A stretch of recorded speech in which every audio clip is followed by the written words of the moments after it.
ಕನಿಷ್ಠ ವೇತನ ಪರಿಷ್ಕರಣೆ ಜಾರಿಗೆ ಮಾಡಿದ ರಾಜ್ಯ ಸರ್ಕಾರಕ್ಕೆ ಧಿಕ್ಕಾರ. ಇಡೀ ಜಗತ್ತನ್ನ ಇವತ್ತು ಕಾರ್ಪೊರೇಟ್ ವಲಯ ಆಳ್ತಾ ಇದೆ. ಎಲ್ಲ ನೀತಿಗಳು ಜನರ ಪರವಾಗಿ ಇರಬೇಕಾಗಿತ್ತು. ರಾಜ್ಯ ಸರ್ಕಾರ ಆಗಿರ್ಬೋದು, ಕೇಂದ್ರ ಸರ್ಕಾರ ಆಗಿರ್ಬೋದು, ಆ ಭೂಮಿಗಳನ್ನು ಅಕ್ವೈರ್ ಮಾಡೋದಕ್ಕೂ ಹೋಗಬಾರ್ದು. ಬೇಕಾಗುವಂತಂದ್ರೆ ಇವ್ರು ಕೊಡ್ಲಿಕ್ಕೆ ತಾಕತ್ತಿಲ್ಲದ್ಮೇಲೆ ಅಂತ ಸರ್ಕಾರಗಳು ಯಾತಕ್ಕೆ ಬೇಕು ಅಂತೇಳಿ ಕಾರ್ಮಿಕರ ವಿರೋಧಿ 4 ಸಮಿತಿಗಳನ್ನು ತಂದಿದೆ. ಅದು ಕಾರ್ಮಿಕರ ಪರವಾಗಿಲ್ಲ. ಎಲ್ಲ ಕಾರ್ಮಿಕ ಸಂಘಟನೆಗಳು ಕೂಡ 46,000 ಏನು ಕೇಳ್ತಿದ್ದಾರೆ ಅದನ್ನ ಕೊಟ್ಟರೆ ಅಷ್ಟೇ ಮಾತ್ರ ಬದುಕಲಿಕ್ಕೆ ಸಾಧ್ಯ ಆಗ್ತದೆ.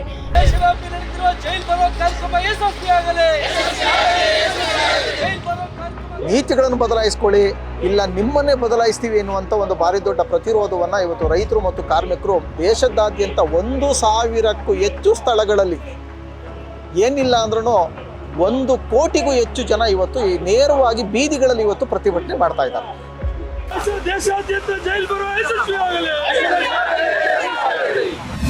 ಈ ದಿನ ದೇಶಾದ್ಯಂತ ಎಲ್ಲ ದುಡಿಯುವ ಜನ ವಿಭಾಗಗಳು, ಅದರಲ್ಲೂ ಬಹಳ ಮುಖ್ಯವಾಗಿ SKM ಮತ್ತು JCTU ಮತ್ತು ಎಲ್ಲ ಸಮೂಹ ಸಂಘಟನೆಗಳ ನೇತೃತ್ವದಲ್ಲಿ ಕ್ವಿಟ್ ಇಂಡಿಯಾ ಹೋರಾಟದ ಭಾಗವಾಗಿ ಈ ದಿನ ಆ ಐತಿಹಾಸಿಕ ದಿನದ ಅಂಗವಾಗಿ ನಾವು ಹೋರಾಟದಲ್ಲಿ ತೊಡಗಿಸ್ಕೊಂಡಿದ್ದೇವೆ.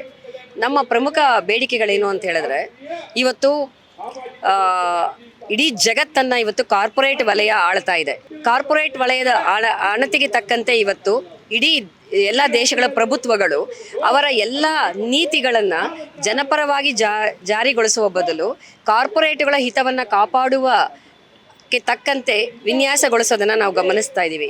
ಇವತ್ತು ಕೃಷಿ ನೀತಿಗಳೇ ಆಗಲಿ, ಕೈಗಾರಿಕಾ ನೀತಿಗಳೇ ಆಗಲಿ, ಶಿಕ್ಷಣ ನೀತಿನೇ ಆಗಲಿ, ಆರೋಗ್ಯ ನೀತಿನೇ ಆಗಲಿ, ಎಲ್ಲ ನೀತಿಗಳು ಜನರ ಪರವಾಗಿ ಇರಬೇಕಾಗಿತ್ತು. ಆದರೆ ಇವತ್ತು ಕಾರ್ಪೊರೇಟುಗಳನ್ನು ಮತ್ತಷ್ಟು ಬಲಪಡಿಸುವಂತಹ ರೀತಿಯ ಈ ನೀತಿಗಳಿಂದ ನಮ್ಮ ದೇಶದ ಜನತೆಯ ಶೋಷಣೆ ಮತ್ತಷ್ಟು ತೀವ್ರಗೊಳ್ಳಲಿಕ್ಕಿದೆ ಮತ್ತು ಸಾಮಾಜಿಕ ಅಸಮಾನತೆ ಜೊತೆ ಆರ್ಥಿಕ ಅಸಮಾನತೆಯು ಉಲ್ಬಣಗೊಳ್ಳುತ್ತದೆ. ಈ ನಿಟ್ಟಿನಲ್ಲಿ ಈ ಶೋಷಣೆಯನ್ನು ಭಾರತದಿಂದ ತೊಲಗಿಸ್ಲಿಕ್ಕೆ, ಜಗತ್ತಿನಿಂದ ತೊಲಗಿಸ್ಲಿಕ್ಕೆ, ಕಾರ್ಪೊರೇಟ್ ವಲಯವನ್ನು ಜಗತ್ತಿನಿಂದ ಮತ್ತು ಭಾರತದಿಂದ ತೊಲಗಿಸ್ಲಿಕ್ಕೆ ಇವತ್ತು ಐತಿಹಾಸಿಕ ದಿನವಾದ ಕ್ವಿಟ್ ಇಂಡಿಯಾ ಹೋರಾಟದ ನೆನಪಿನಲ್ಲಿ ಜನತೆಯ ಉಳಿವಿಗಾಗಿ ಮತ್ತು ದುಡಿಯುವ ಜನರ ಉಳಿವಿಗಾಗಿ ಈ ಹೋರಾಟವನ್ನು ನಾವು ಮಾಡ್ತಾ ಇದ್ದೇವೆ. ಇಡೀ ದೇಶದಲ್ಲಿ ಕ್ವಿಟ್ ಇಂಡಿಯಾ ಚಳುವಳಿ ಏನಾಗಿತ್ತು, ಅದರ ಭಾಗವಾಗಿ ಇವತ್ತಿನ ದಿವಸ ಸಂಯುಕ್ತ ಹೋರಾಟ ಸಮಿತಿ ಅಂತೇಳಿ ಇವತ್ತು ಕಾರ್ಮಿಕರು, ರೈತರು ಸೇರಿಕೊಂಡು ಇವತ್ತಿನ ದಿವಸ ಹೋರಾಟ ಮಾಡ್ತಾಯಿದ್ದೀವಿ. ಈ ಹೋರಾಟದಲ್ಲಿ ಕಾರ್ಮಿಕರು ಮತ್ತು ರೈತರ ಡಿಮಾಂಡ್ಗಳೇನು ಅಂತಂದರೆ, ರೈತರ ಭೂಮಿಗಳನ್ನು ಇವತ್ತು ರಾಜ್ಯ ಸರ್ಕಾರ ಆಗಿರ್ಬೋದು, ಕೇಂದ್ರ ಸರ್ಕಾರ ಆಗಿರ್ಬೋದು, ಆ ಭೂಮಿಗಳನ್ನು ಅಕ್ವೈರ್ ಮಾಡೋದಕ್ಕೂ ಹೋಗಬಾರ್ದು. ಅದು ಒಂದು ನಮ್ಮ ಡಿಮಾಂಡು. ಎರಡನೇ ಡಿಮಾಂಡ್ ಏನಿದೆ ಅಂತಂದರೆ, ಇವತ್ತು ಬೆಲೆ ಏರಿಕೆ ವಿಪರೀತ ಏರ್ತಾ ಇದೆ, ಅದು ಒಪ್ಪಲಿಕ್ಕೆ ಸಾಧ್ಯ ಆಗೋದಿಲ್ಲ. ಹಾಗಾಗಿ ಒಂದು ಕಡೆ ಬೆಲೆ ಏರಿಕೆ ಕಡಿಮೆ ಆಗಬೇಕಾಗ್ತದೆ, ಇನ್ನೊಂದು ಕಡೆ ಕನಿಷ್ಠ ವೇತನ, ಇವತ್ತು ಜೀವನ ಮಾಡ್ತಕ್ಕಂಥ ಕನಿಷ್ಠ ವೇತನ ಬರಬೇಕು. ಈಗಾಗಲೇ ಒಂದು ಕರಡು ವರದಿ ತಯಾರಿಯಾಗಿದೆ ಸ್ಟೇಟ್ ಗೌರ್ಮೆಂಟಲ್ಲಿ, ಅದನ್ನು ಜಾರಿ ಮಾಡ್ತಾ ಇಲ್ಲ ಸ್ಟೇಟ್ ಗೌರ್ಮೆಂಟು. ಇವತ್ತು ಅದನ್ನು ತಡೆ ಹಿಡಿದಿದ್ದಾರೆ, ಮಾಲೀಕರು ಹಿಡಿದ್ರು ಅಂತೇಳಿ. ಅದು ಒಪ್ಪಲಿಕ್ಕೆ ಸಾಧ್ಯ ಆಗೋದಿಲ್ಲ, ಅದು ಕೂಡಲೇ ಜಾರಿ ಮಾಡಬೇಕು ಅಂತೇಳಿ ನಾವು ಒತ್ತಾಯ ಮಾಡ್ತೇವೆ. ಮೂರನೇದು, ಕೇಂದ್ರ ಸರ್ಕಾರ ಈಗಾಗಲೇ ಕಾರ್ಮಿಕರ ವಿರೋಧಿ 4 ಸಮಿತಿಗಳನ್ನು ತಂದಿದೆ. ಅದು ಕಾರ್ಮಿಕರ ಪರವಾಗಿಲ್ಲ, ಕಾರ್ಮಿಕರ ವಿರೋಧವಾಗಿದೆ. ಹಾಗಾಗಿ ಅದನ್ನು ಕೂಡ ರಾಜ್ಯ ಸರ್ಕಾರ ಒಪ್ಪಬಾರ್ದು, ಅದನ್ನು ಕೂಡ ಕೈ ಬಿಡಬೇಕು ಅಂತ ಹೇಳ್ತಕ್ಕಂಥದ್ದನ್ನು ನಾವು ಆಗ್ರಹ ಮಾಡ್ತಾ ಇದ್ದೇವೆ ಇವತ್ತೊಂದು ದಿವಸ. ಹಾಗಾಗಿನೇ ಈ ಹೋರಾಟ, ಜೈಲು ಬರೋ ಹೋರಾಟ. ಇವತ್ತು ಈ ದೇಶದಲ್ಲಿ ಕಾರ್ಮಿಕರಿಗೆ ಮತ್ತು ರೈತರಿಗೆ ನ್ಯಾಯ ಸಿಗಬೇಕು. ಸಿಗದೆ ಹೋದರೆ ಮುಂದಿನ ದಿವಸಗಳಲ್ಲಿ ಇನ್ನೂ ದೊಡ್ಡದಾಗಿ ಹೋರಾಟ ಮಾಡ್ತಕ್ಕಂಥ ಸನ್ನಿವೇಶಗಳು ಬರ್ತದೆ. 100% ಶುದ್ಧ ಶ್ರೀಗಂಧ ಎಣ್ಣೆಯಿಂದ ತಯಾರಾಗಿದೆ. ಅಸಲಿ ಉತ್ತಮಿಕೆಯನ್ನು ಹೊಂದಿದೆ. ಮೈಸೂರು ಸ್ಯಾಂಡಲ್ ಸೋಪ್, ನನ್ನ ರಾಯಲ್ ಬ್ಯೂಟಿ ರಿಚುವಲ್. ಇವತ್ತು ಇಡೀ ದೇಶಾದ್ಯಂತ ಹಿಂದೆ ಬ್ರಿಟಿಷ್ ಅವ್ರನ್ನ ಭಾರತ ಬಿಟ್ಟು ತೊಲಗಿ ಅಂತೇಳಿ ಚಳುವಳಿ ಮಾಡಿದ್ವಿ. ಆ ರೀತಿಯಾಗಿ ಇವತ್ತು ನಮ್ಮನ್ನು ಆಳ್ತಿರುವಂಥ ಸರ್ಕಾರಗಳು, ಅದು ಕೇಂದ್ರ ರಾಜ್ಯ ಸರ್ಕಾರಗಳು ಜನವಿರೋಧಿ ನೀತಿಗಳನ್ನ ಅನುಸರಿಸ್ತಾ ಇರುವಂಥ ಹಿನ್ನೆಲೆ ಒಳಗೆ ಇವತ್ತಿಲ್ಲಿ ಜೈಲು ಬರೋ ಕಾರ್ಯಕ್ರಮವನ್ನು ಹಮ್ಮಿಕೊಂಡಿರೋಂಥದ್ದು. ಯಾಕೆ ಹೇಳ್ತೀವಿ ಅಂತ ಹೇಳಿದ್ರೆ, ಇವತ್ತು ಪ್ರತಿಯೊಂದನ್ನು ಕೂಡ ಅಗತ್ಯ ವಸ್ತುಗಳ ಬೆಲೆಗಳನ್ನ ಇವತ್ತು ಗಗನಕ್ಕೆ ಏರಿಸ್ತಿದ್ದಾರೆ. ಅದಕ್ಕೆ ತಕ್ಕಂತೆ ಇವತ್ತು ಕನಿಷ್ಠ ಕೂಲಿಯನ್ನು ಇವತ್ತು ಜಾರಿ ಮಾಡೋದ್ರಲ್ಲಿ ಕೇಂದ್ರ ಸರ್ಕಾರ ತುಂಬಾ ಮೀನಾಮೇಷ ಎಣಿಸ್ತಿದೆ. ಮನುಷ್ಯ ಬದುಕಲಿಕ್ಕೆ ಅಗತ್ಯವಾಗಿ ಬೇಕಾಗುವಂಥದ್ರೆ ಇವ್ರು ಕೊಡಲಿಕ್ಕೆ ತಾಕತ್ತಿಲ್ಲದ್ಮೇಲೆ ಅಂಥ ಸರ್ಕಾರಗಳು ಯಾತಕ್ಕೆ ಬೇಕು ಅಂತೇಳಿ ಇವತ್ತು ಸಾಮಾನ್ಯ ಜನರು ದಿನ ಬೆಳಗ್ಗೆ ಆದರೆ ಇವತ್ತು ಊಟಕ್ಕಿಲ್ಲ, ಎಜುಕೇಷನ್ ಇಲ್ಲ, ಆರೋಗ್ಯ ತೋರಿಸ್ಕೊಳಕ್ಕಾಗಲ್ಲ ಅಂತೇಳಿ ಹಲವಾರು ವಿಚಾರಗಳನ್ನ ಇಟ್ಕೊಂಡು ದಿನನಿತ್ಯ ಇಡೀ ದೇಶಾದ್ಯಂತ ಹೋರಾಟ ಮಾಡೋದನ್ನು ನಾವು ನೋಡ್ತಾ ಇದ್ದೀವಿ. ಹಾಗಾಗಿ ಇವತ್ತೇನು ಜೈಲ್ ಬರೋ ಚಳವಳಿ ಮೂಲಕ ನಾವು ಕೇಳ್ತಾ ಇದ್ದೀವಿ, ಕೇಂದ್ರ ರಾಜ್ಯ ಸರ್ಕಾರಗಳು ಜನರ ವಿರೋಧವಾಗಿ ನೀತಿ ನಿರೂಪಣೆಗಳು ಏನು ತಂದಿದೆ ಅದನ್ನು ವಾಪಸ್ ಪಡಿಬೇಕು. ಅಗತ್ಯ ವಸ್ತುಗಳ ಬೆಲೆಗಳು ಏರಿಕೆ ಮಾಡಿರುವಂಥದ್ದನ್ನು ಕಡಿಮೆ ಮಾಡಲಿಕ್ಕಾಗಬೇಕು. ಕನಿಷ್ಠ ಕೂಲಿಯನ್ನು ಬದುಕಲಿಕ್ಕೆ ಆಗುವಂಥ ರೀತಿಯಲ್ಲಿ ಇವತ್ತು ಎಲ್ಲ ಕಾರ್ಮಿಕ ಸಂಘಟನೆಗಳು ಕೂಡ 46,000 ಏನು ಕೇಳ್ತಿದ್ದಾರೆ ಅದನ್ನು ಕೊಟ್ಟರೆ ಅಷ್ಟೇ ಮಾತ್ರ ಬದುಕಲಿಕ್ಕೆ ಸಾಧ್ಯ ಆಗ್ತದೆ.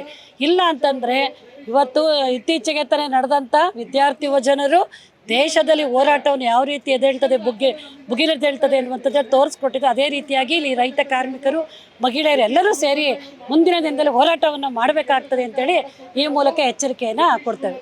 ಕರ್ನಾಟಕದ ಪ್ರತಿಯೊಂದು ಜಿಲ್ಲಾ ಕೇಂದ್ರಗಳಲ್ಲಿ ಸಾವಿರ ಸಂಖ್ಯೆಯಲ್ಲಿ ಇವತ್ತು ರೈತರು, ಕಾರ್ಮಿಕರು ಬೀದಿಗಿಳಿದು ಬಂಧನಕ್ಕೊಳಗಾಗಿ ನಮ್ಮನ್ನು ಜೈಲಿಗೆ ಕಳಿಸಿ, ಇಲ್ಲವೇ ಈ ಜನ ವಿರೋಧಿ, ರೈತ ವಿರೋಧಿ, ಕಾರ್ಮಿಕ ವಿರೋಧಿ, ಕಾರ್ಪೊರೇಟ್ ಕಂಪನಿಗಳ ಪರವಾದ ಧೋರಣೆಯನ್ನು ನಿಲ್ಲಿಸಿ ಎನ್ನುವಂಥ ಒಂದು ಭಾಳ ದೊಡ್ಡ ಘೋಷಣೆಯನ್ನು ಇವತ್ತು ಕೊಡ್ತಾ ಇದ್ದಾರೆ.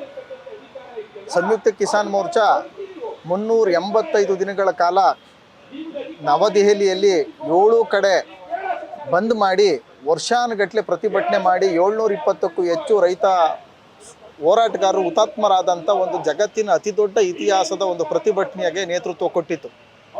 ಅದೇ ಸಂದರ್ಭದಲ್ಲಿ ದೇಶದ ಎಲ್ಲ ಕಾರ್ಮಿಕ ಸಂಘಟನೆಗಳು ಕಾರ್ಮಿಕ ಸಮಿತಿಗಳನ್ನು ವಿರೋಧ ಮಾಡಿ ಕನಿಷ್ಠ ಭದ್ರತೆ, ಸಾಮಾಜಿಕ ಭದ್ರತೆಗೆ ಒತ್ತಾಯ ಮಾಡಿ ಇವತ್ತು ದೇಶದಾದ್ಯಂತ ಸಾರ್ವತ್ರಿಕ ಮಹಾಮುಷ್ಕರಕ್ಕೆ ಅದೇ ದಿನ ಕರೆ ಕೊಟ್ಟಿತ್ತು. ಸಂಯುಕ್ತ ಕಿಸಾನ್ ಮೋರ್ಚಾ ಪ್ರತಿಭಟನೆ ಆರಂಭ ಆದ ದಿನವೇ JCTUನ ಸಾರ್ವತ್ರಿಕ ಮುಷ್ಕರ.